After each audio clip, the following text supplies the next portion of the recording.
everyone! Today's book talk is going to be a bit different. We're going to be doing a kid talk.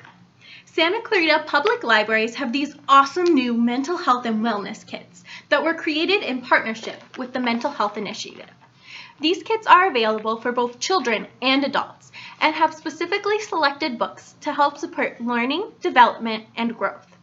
Today I wanted to share the children's kit all about feelings. This kit includes instructions on how to use it, an information card with 5 steps to help children learn how to control their emotions, and 6 amazing picture books.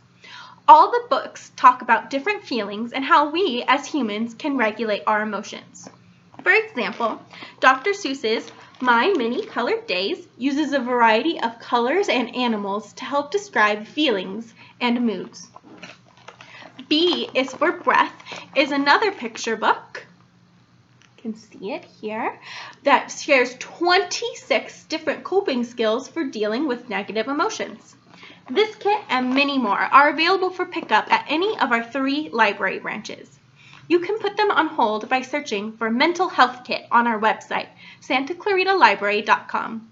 We hope you'll take a look at all the kits we have available and look at the amazing tips, tricks, and titles in each and every kit. Have a nice day!